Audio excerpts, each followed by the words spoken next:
Tá bom? Vamos estar ouvindo aqui o nosso pastor Gilson Paulo com a lição de hoje. Você pode dar uma forte salva de palmas ao Senhor?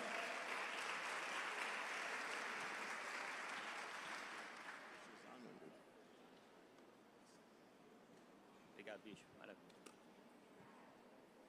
Meus queridos, a paz de Cristo, minha gratidão mais uma vez de estarmos juntos no dia de hoje. A Deus seja a glória.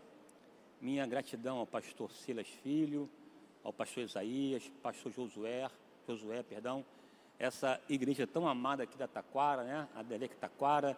Eu, de fato, quando aqui estou, sinto-me extremamente acolhido, incluído, né? Incluso e, portanto, me sinto em casa, né? Aqui tenho muitos amigos que Deus tem me dado. Eu louvo a Deus pela existência da Delec Taquara. Glória a Deus por isso.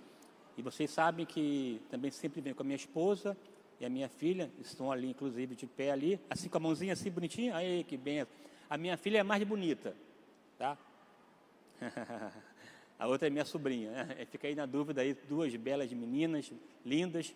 Também a minha filha puxou a mãe, né? Aí deu sorte, é bonita. A minha sobrinha puxou o pai, né? Que é o meu cunhado. Minha irmã ficou na prova, glória a Deus. Enfim, ao final aqui da EBD também tem lá fora os doces da Rafa. Já está perto dela comprar o carro dela. Só faltam 1000 potes, então ajuda lá a comprar, viu? É bênção pura. Glória a Deus. Queridos, hoje aqui trataremos da lição de número 3, o arrebatamento. Que foto bonita, né? Meu Deus do céu, é forte, Brasil. É forte, né? É forte. Depois que eu aprendi a mexer um pouco no Canva, não quero outra vida, né? Só mexer com as artes ali, maravilha. Depois de velho, aprendendo a mexer aí na questão tecnológica. Lição 3, o arrebatamento. Vale aqui ressaltar que esta lição, ela está, na verdade, preenchendo a sequência das duas primeiras. A primeira foi sobre os sinais da sua vinda, em que analisou-se as demandas dos sinais que antecedem a sua vinda, sinais no âmbito político, econômico, social, espiritual, pestes, fome, guerras, rumores de guerras. Todos eles acontecem normalmente ao longo da história da humanidade, mas o foco ali tem a ver com a intensidade, com o aumento, daí a relação do dores de parto, esse princípio das dores ali tem a ver com dores de parto, em que, à medida que se aproxima da parturiente dar luz, essas dores são aumentadas, intensificadas, e percebemos isso de modo muito claro. Não sabemos o dia nem a hora, todavia, Jesus expôs para nós alguns sinais que nos remetem à constatação inequívoca de que Jesus virá buscar a sua igreja. Quem concorda, diga amém.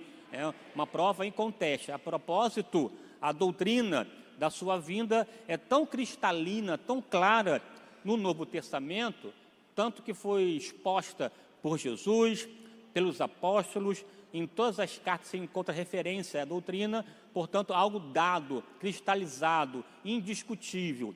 Aí, na segunda aula, nós aprendemos que a sua segunda vinda dar-se-á em duas etapas, em duas fases. A primeira etapa, a primeira fase relacionada ao arrebatamento, portanto, para a igreja, e a segunda etapa, a segunda fase, relacionada ao julgamento das nações, que ocorrerá ao final da grande tribulação, na famosa batalha do Armagedon, e por fim será iniciado o milênio, e pós-milênio, portanto, o julgamento do grande trono branco, e por fim o estado eterno.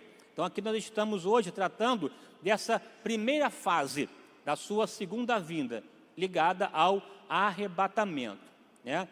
Vamos lá aqui, ó.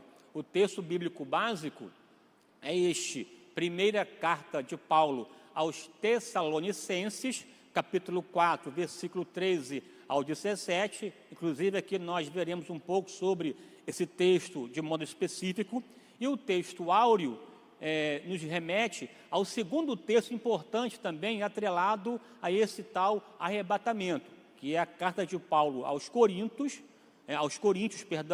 capítulo 15, versículo 52. O capítulo inteiro versa sobre a ressurreição, que teremos uma aula específica sobre a ressurreição.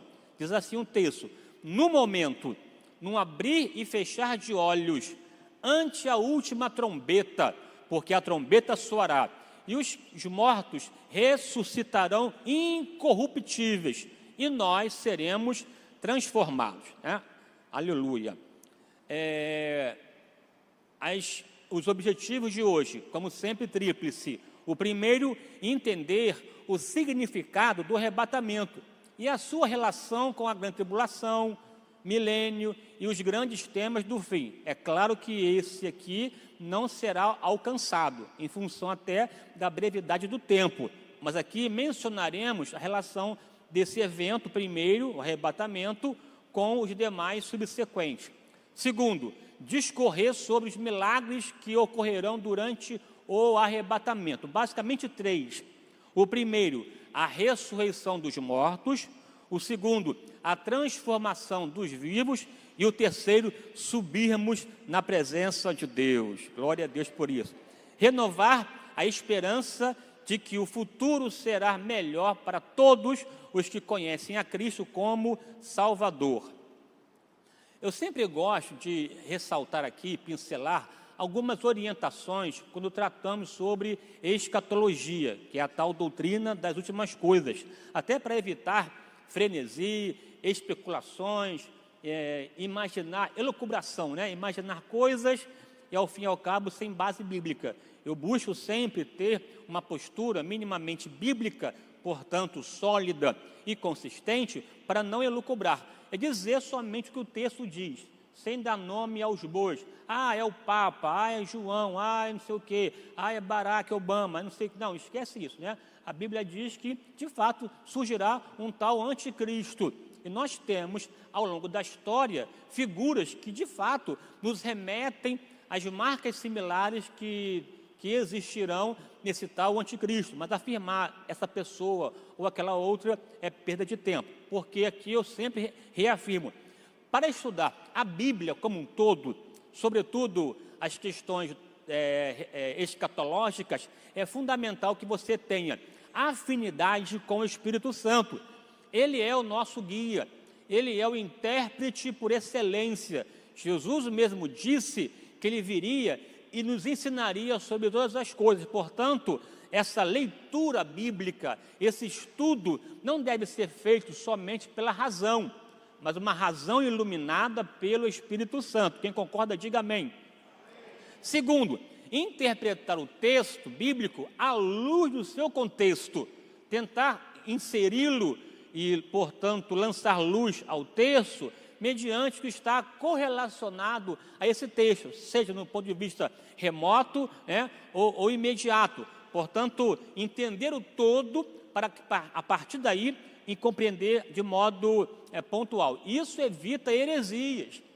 E as heresias são terríveis, porque elas minam a unidade da igreja. Veja, quando Paulo escreveu a sua carta a Timóteo, a segunda, ele citou várias pessoas, dentre elas 2, Himeneu e Fileto. Esses 2 estavam ensinando que a ressurreição já havia acontecido.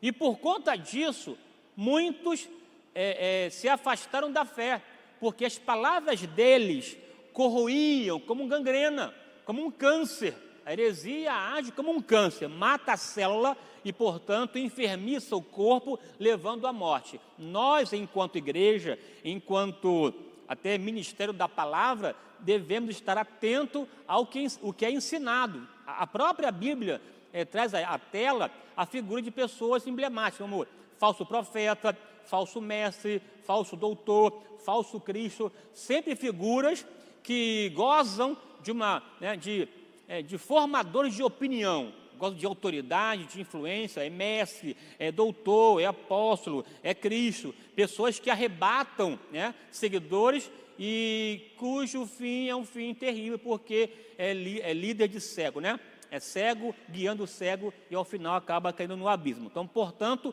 é fundamental ter cuidado com as pessoas que estão ensinando, especialmente no âmbito da escatologia.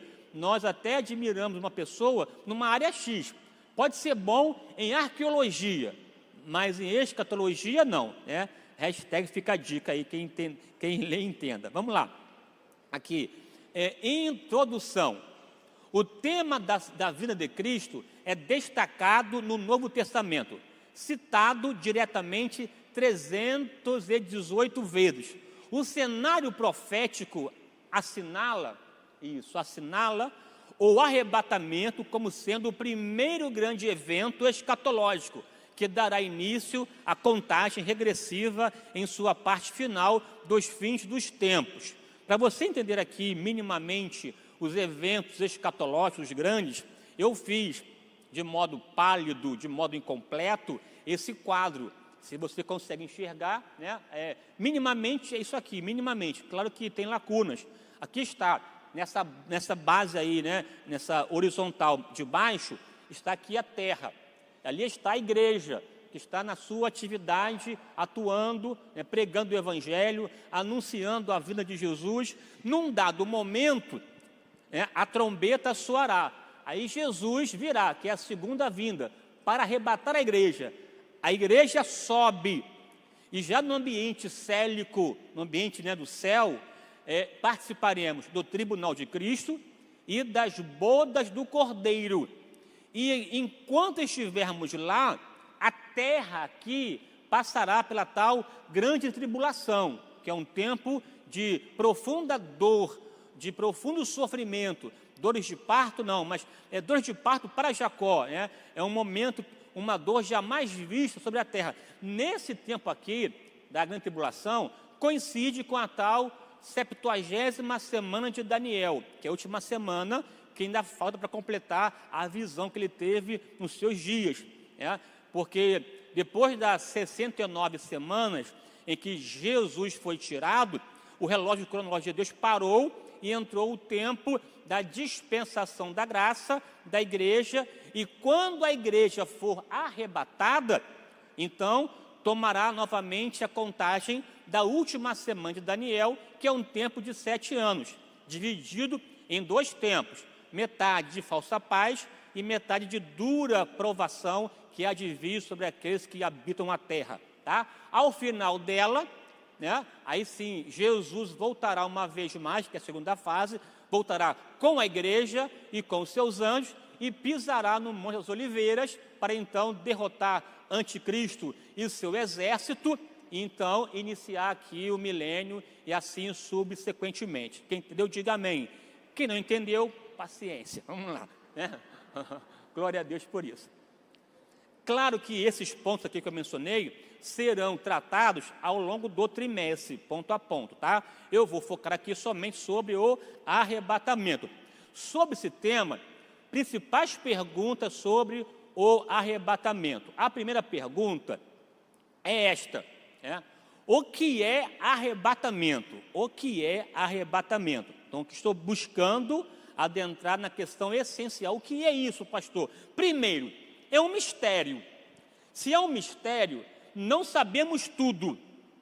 Tem coisas que ocorrerão nesse contexto que a nossa mente ou as informações que nós temos não contemplam a totalidade do evento. É um mistério, porque transcende a racionalidade. O evangelho, o cristianismo é racional, mas também é suprarracional. Quando a nossa mente não entende, nós cremos, né? Que ideia? Porque o próprio apóstolo Paulo afirmou, né? Eis que vos digo um mistério, na verdade, nem todos dormiremos, mas todos seremos transformados.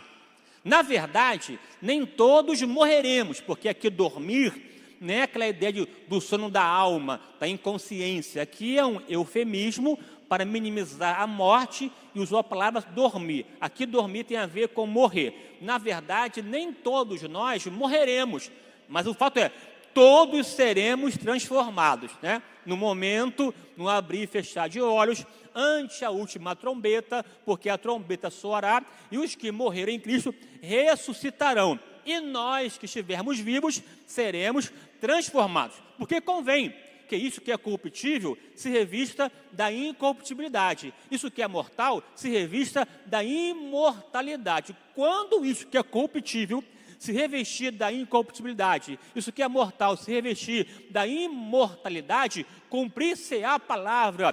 Tragada foi a morte na vitória. Onde está, ó morte, o teu aguilhão? Onde está, ó inferno, a tua vitória? Ora, o aguilhão do pecado, da morte é o pecado, e a força do pecado é a lei. Mas graças a Deus que nos dá vitória por nosso Senhor Jesus Cristo. Portanto, sede firmes e constantes, sempre abundante na obra do Senhor, sabendo que o vosso trabalho não é vão no Senhor. Então aqui tem uma ideia, é um mistério em que quando acontecer, seremos transformados de modo poderoso. É o que tem a ver, inclusive, com a palavra de Paulo aos Romanos, dessa redenção do corpo. Esse corpo aqui, né, será transformado. Essa natureza que até agora geme, será transformada mediante a palavra de autoridade do nosso Deus. Além disso, arrebatamento é de fato um rapto. Por favor, repita: arrebatamento é um rapto. Alguém já viu alguém ser raptado de modo demorado? Um rapto anuncia, fala, marca a hora. Eu vou te raptar aí segunda-feira às 3 da tarde em tal lugar. É assim que acontece? Não. Quando acontece um rapto, sempre é súbito, repentino, inesperado, aquele momento em que a pessoa está desatenta ou não está esperando.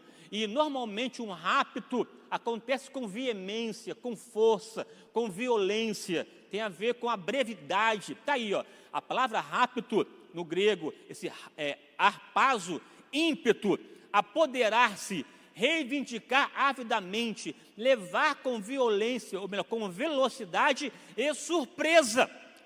Esse arrebatamento será a ação de Deus de arrancar a igreja daqui. Nós seremos arrancados dessa terra.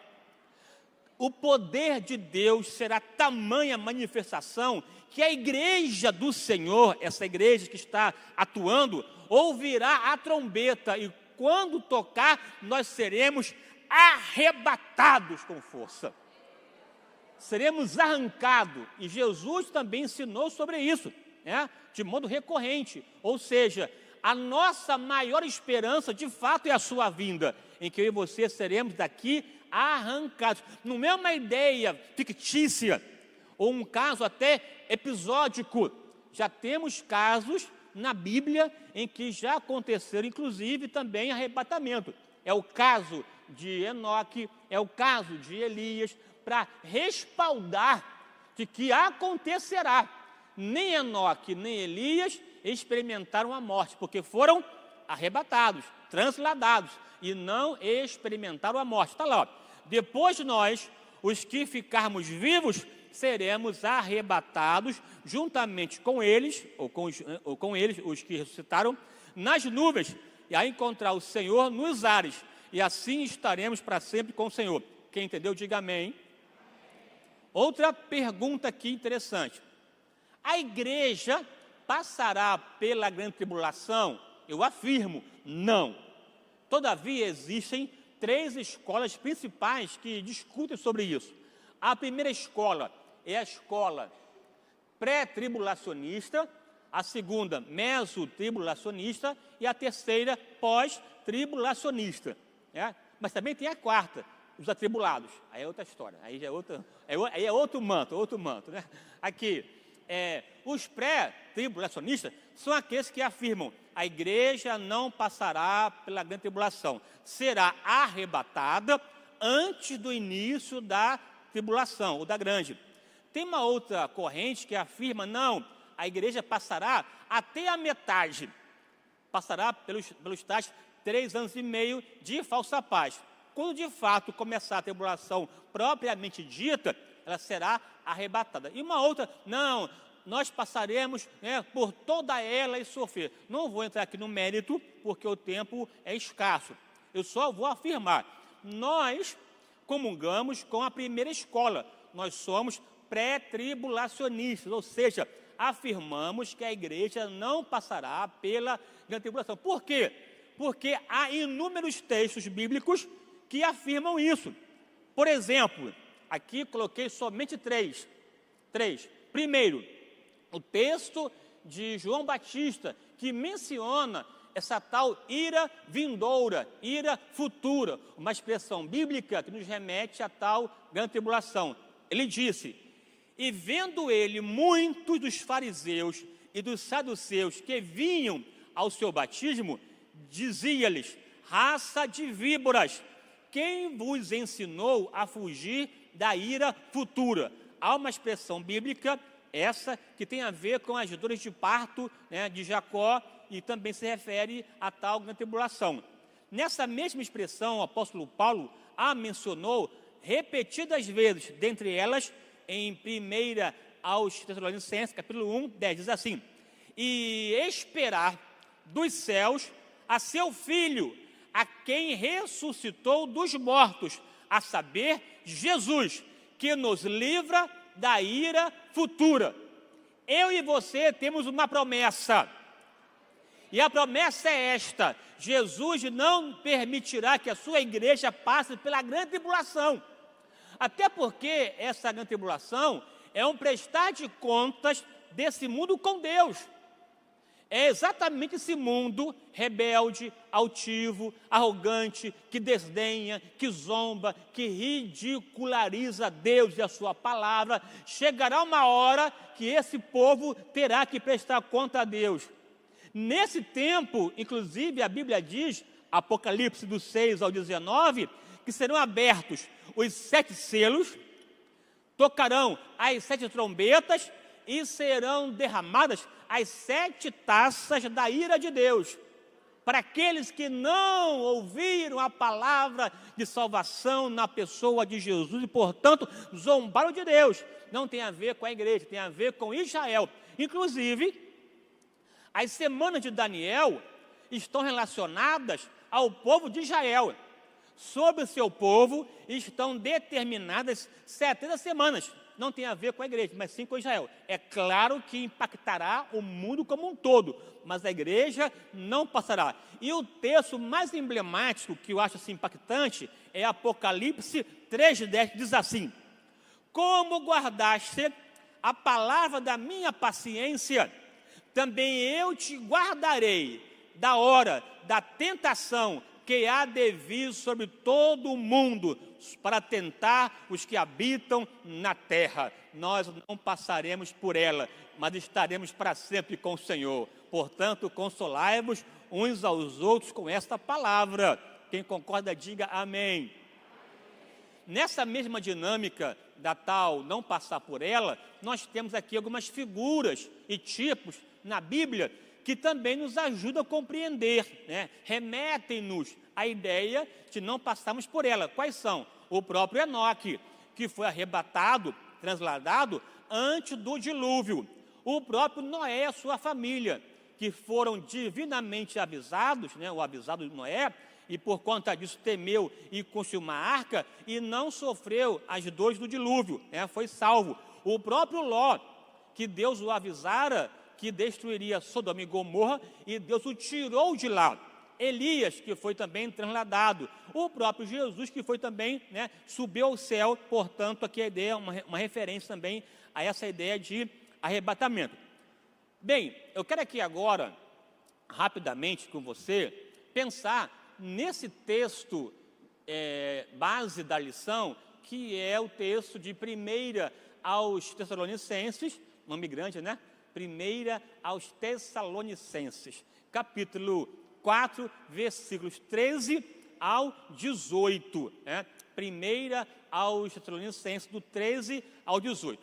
O texto começa assim: não quero, irmãos, que sejais ignorantes acerca dos que já dormem, para não vos entristeçais como os demais que não têm esperança. Veja, o apóstolo Paulo começa afirmando: eu não quero que vocês sejam ignorantes, ou seja, que não saibam, que não tenham entendimento, que não tenham clareza, porque Paulo, ao passar por Tessalônica, ficou lá 3 meses. Nesse tempo, ele não teve habilidade, tempo de tratar de todas as doutrinas bíblicas, sobretudo sobre a questão escatológica. Então, quando um crente morria, o que acontecerá com eles, né? Com ele? Qual será o destino, o fechamento? Essa compreensão e entendimento acerca da imortalidade ou da vida pós-túmulo, né, não era muito clara. Então, Paulo teve que intervir, escrever uma carta e até tratar disso e aprofundar. Ele começa: eu não quero que você seja um ignorante, ou seja, eu quero que você saiba, eu quero que vocês saibam, para que ao saberem, não sofram de tristeza, de angústia, de dor, como aquele que não tem esperança sofre. Eu não quero que vocês se entristeçam, como os demais que não têm esperança. Esses demais têm a ver com os povos pagãos, que não acreditavam na ressurreição do corpo. Paulo afirma: nós temos uma promessa, e essa promessa deve injetar em nós esperança. É normal, é compreensível, é psicológico quando alguém sofre a perda de um ente querido. É normal, choramos. É anormal chorar de modo contínuo, de modo constante. 1 mês, 2 meses, 1 ano, 20 anos, não. Nós temos uma esperança. Se o nosso ente servia a Jesus, era cristão, um dia nós estaremos com Ele, porque a morte não pode parar o povo de Deus. Jesus, o nosso Pai, é um Deus de vivos e não de mortos. Quem morre para nós, vive para Deus, porque Deus é o Deus de Abraão, de Isaac e de Jacó.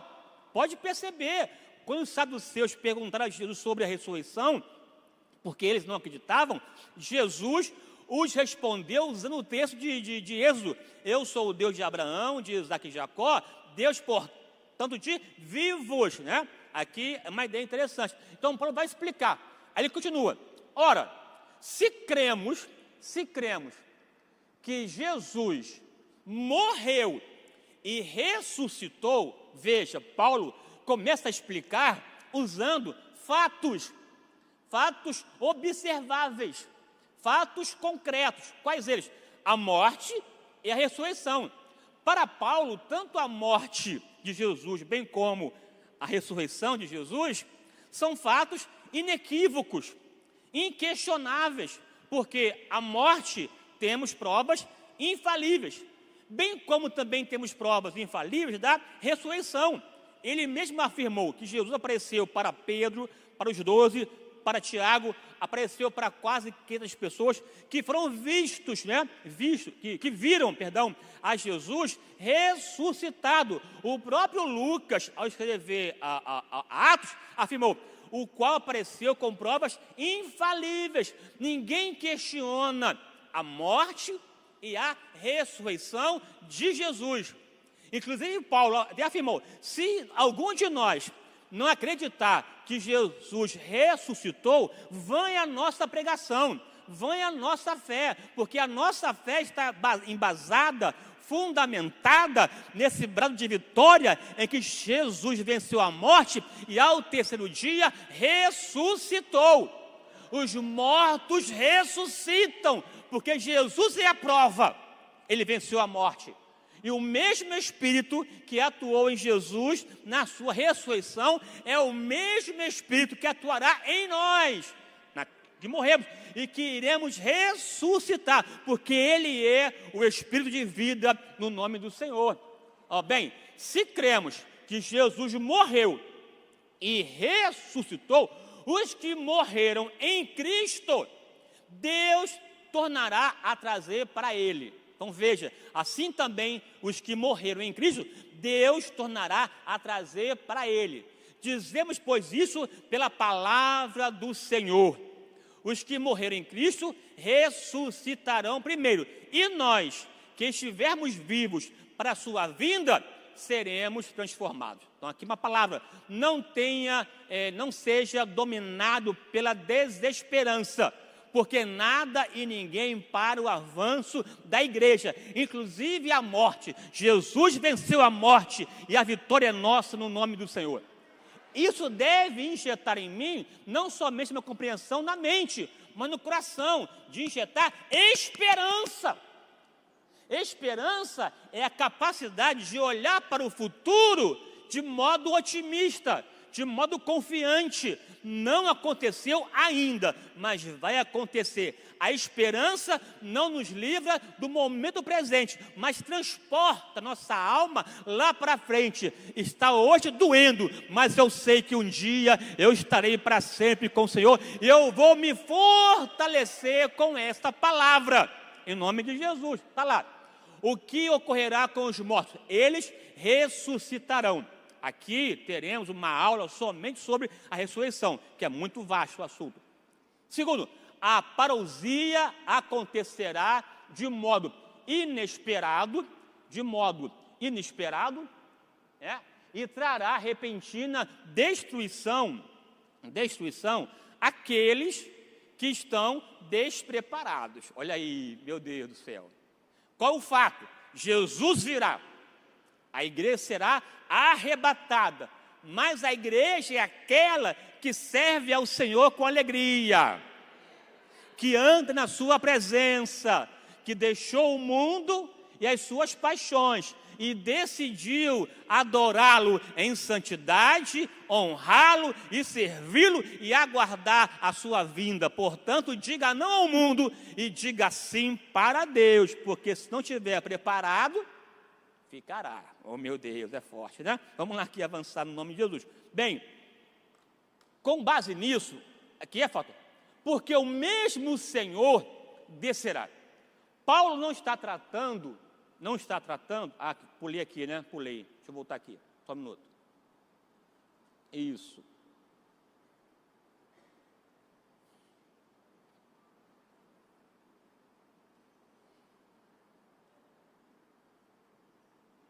Aqui, porque o mesmo Senhor descerá. Não está tratando de um Senhor qualquer. O que Paulo está afirmando que nós temos esperança é porque o mesmo Senhor que morreu e ressuscitou virá. Porque o mesmo Senhor descerá do céu. Não estamos tratando de um outro fato, não é de Zeus, não é de Júpiter, não é de Dionísio, não é de Juno ou de Hera, é o Deus Todo-Poderoso, é o Deus Criador, porque o mesmo Senhor que morreu e ressuscitou, também descerá do céu. E esta ação aqui é importante, porque essa ressurreição que Paulo mencionou nessa carta, tem a ver com essa ação tríplice. A ressurreição que acontecerá também nessa vida de Jesus, uma delas, que é a primeira ressurreição, ela é resultado da atuação, da operação da Trindade. Tanto o Pai ressuscita, quanto o Filho ressuscita, como também o Espírito Santo atua na ressurreição. Veja, mas também nós, a quem será tomado em conta ao que cremos naquele que dos mortos ressuscitou a Jesus, nosso Senhor. Quem ressuscitou a Jesus? O Pai. O Filho, ele disse, eu sou a ressurreição e a vida, quem crê em mim, ainda que esteja morto, viverá, e todo aquele que vive e crê em mim, nunca morrerá. Crê tu nisto? Deus ressuscita, Jesus é a ressurreição e a vida, e o próprio Espírito Santo também atua na relação da ressurreição, está lá. E se o Espírito daquele, de Deus, que dos mortos ressuscitou a Jesus, habita em nós, aquele que dos mortos ressuscitou a Cristo, também vivificará o nosso corpo mortal pelo seu Espírito que em nós habita. Veja, tanto o Pai, o Filho e o Espírito Santo são agentes que atuam na ressurreição, portanto ela acontecerá. É inequívoco, tem a ver com o poder da Santíssima Trindade que dará ordem ao morto para se levantar. A Bíblia diz que os sepulcros ouvirão a voz de Jesus. Ao ouvirem a sua voz, se abrirão. Aleluia. Ele é tão poderoso, porque até para ressuscitar morto tem que nomear. Lázaro, vem para fora, porque senão vem a turma toda, Agora é somente Lázaro, mas vai chegar o momento que aqueles que morrerem em Jesus ouvirão a sua voz de autoridade, aleluia, e ressuscitarão. O corpo ressuscitará e será também transformado, né, de modo poderoso. O mesmo Senhor descerá do céu. Portanto, ressurreição é uma obra de Deus. Vamos lá aqui avançando. Bem, os mortos ressuscitarão primeiro. No texto aqui em tela, que é o texto de aos Tessalonicenses, tem duas questões, né? Tem aquele que morreu em Cristo e aquele que está vivo. Tem os que morreram e os vivos. Quando chegar o momento exato do arrebatamento, esse que morreu em Cristo ressuscitará primeiro. Depois de nós, que estivermos vivos para a sua vinda, seremos transformados. Agora veja, essa relação de primeiro e segundo será tão rápida, que ocorrerá no tempo do átomo. No momento, no abrir e fechar de olhos, antes da última trombeta. Abrir e fechar de olhos. Nesse abrir e fechar de olhos, ocorrerão ressurreição, transformação e arrebatamento. Pá! Aconteceu. Mas como assim? Pergunte a Deus.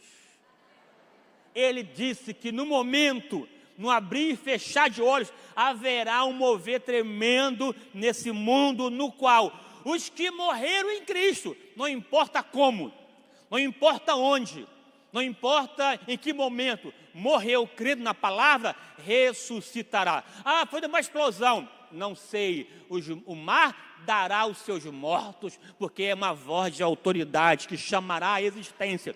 Veja, quando nós morremos, nós cristãos, que é um tema mais à frente, o nosso corpo, ele volta ao pó e é enterrado.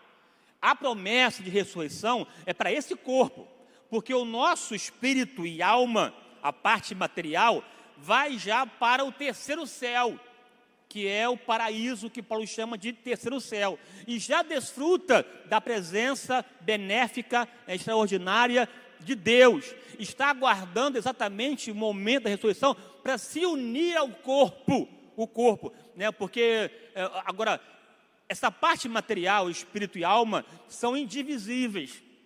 Alma e espírito não se separam. A salvação de Deus para nós engloba o nosso corpo, a nossa alma e o nosso espírito.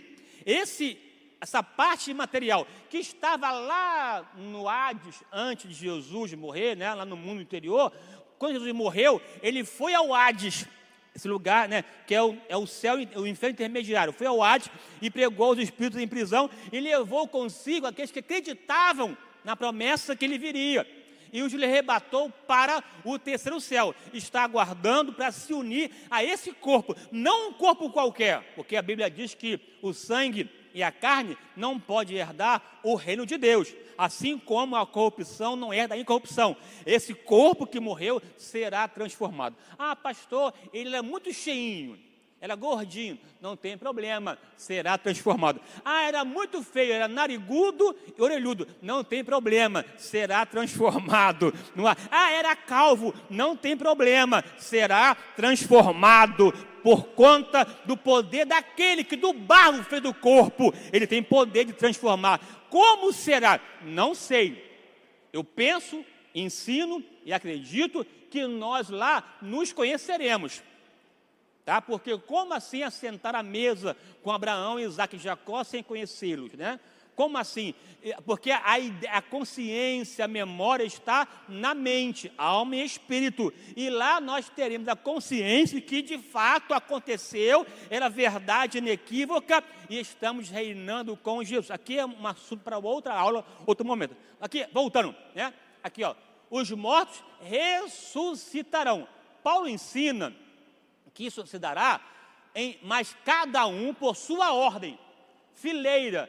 A ressurreição é uma etapa, você vai aprender na próxima aula. Primeiro, Jesus e as primícias, depois os que aguardam a sua vinda e, por fim, né, o rabicho. Ele compara com a própria etapas da colheita, está lá, né?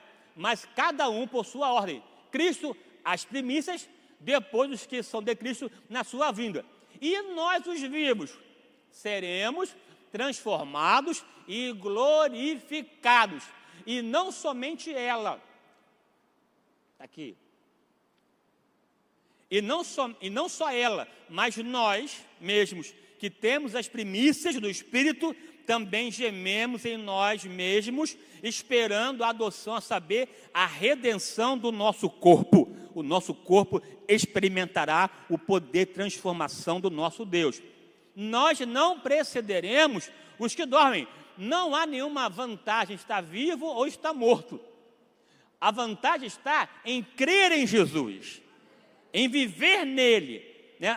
Eu estou vivo, sou melhor que... Não, para Deus não há diferença, porque quem morreu em Cristo, o mesmo Espírito que atuou em Jesus, também atuará nesse morto, e vai ressuscitá-lo para a glória de Deus, e revestir de glorificação. Agora, depois que o morto for ressuscitado, e nós, os transformados, seremos arrebatados juntamente.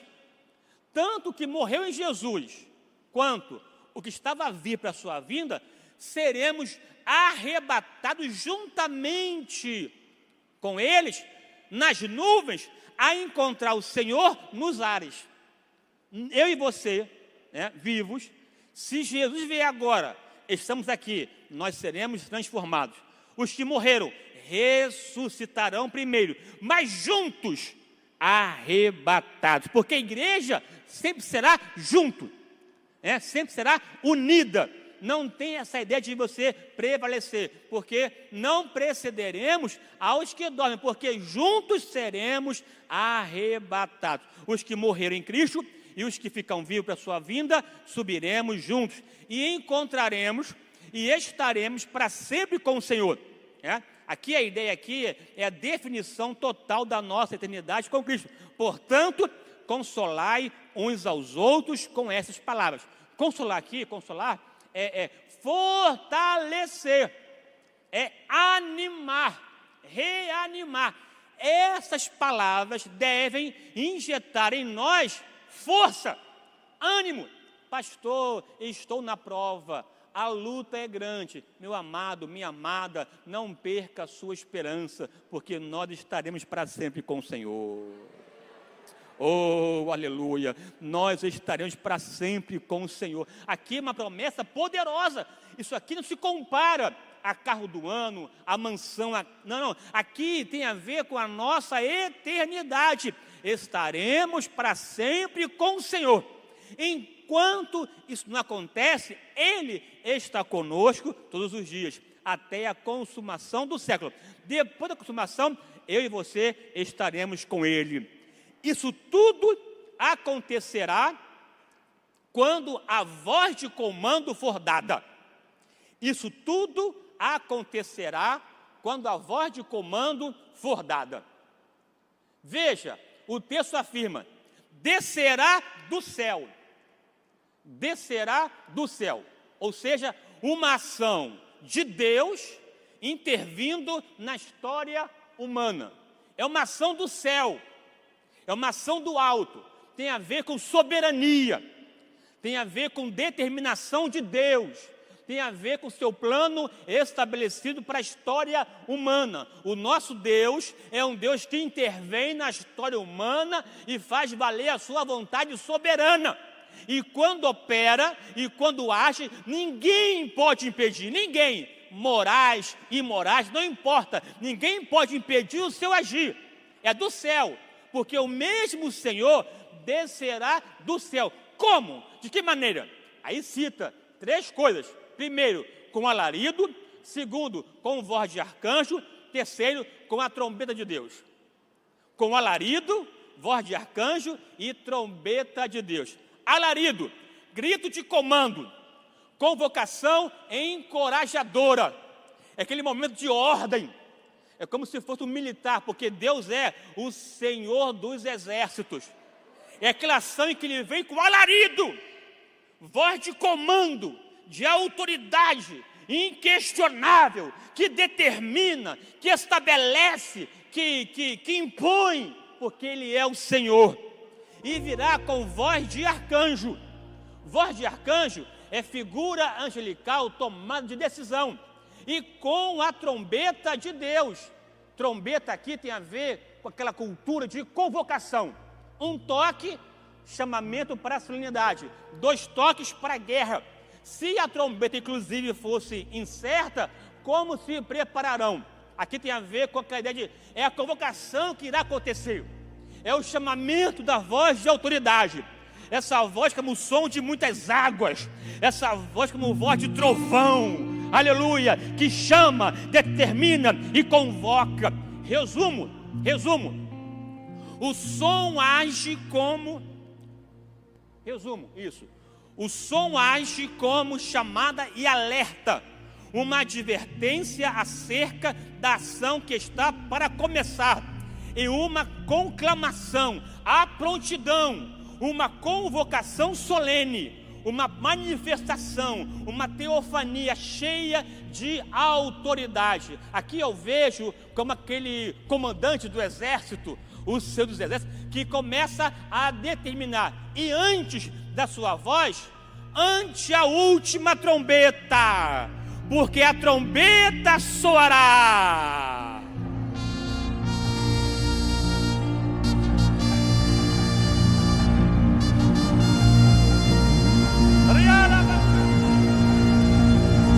Igreja, atenção! Mortos, ressuscitem! E os que estão vivos sejam transformados! E juntos subamos! Aleluia! Jesus vem! Ele vem! Ele vem buscar a sua igreja! Jesus está voltando! E juntos subiremos!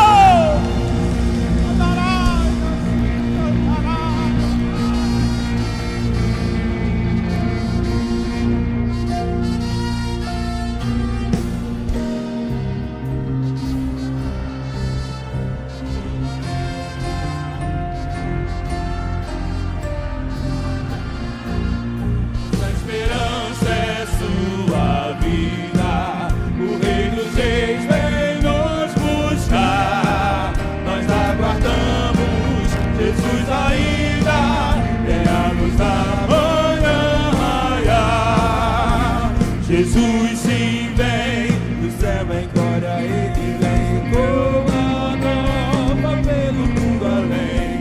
A esperança que a sua igreja tem, dá glória a Deus. Jesus em breve vem, nossa esperança é sua vida.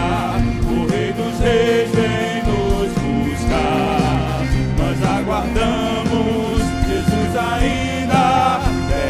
Da manhã raiar, nossa esperança é sua vida. O Rei dos Reis vem nos buscar, nós aguardamos Jesus ainda. Vem a luz da manhã raiar, Jesus sim vem. Os mortos esperando estão rogando o momento da ressurreição. E do sepulcro em breve se levantarão, da glória a Deus. Jesus em breve vem, nossa esperança é sua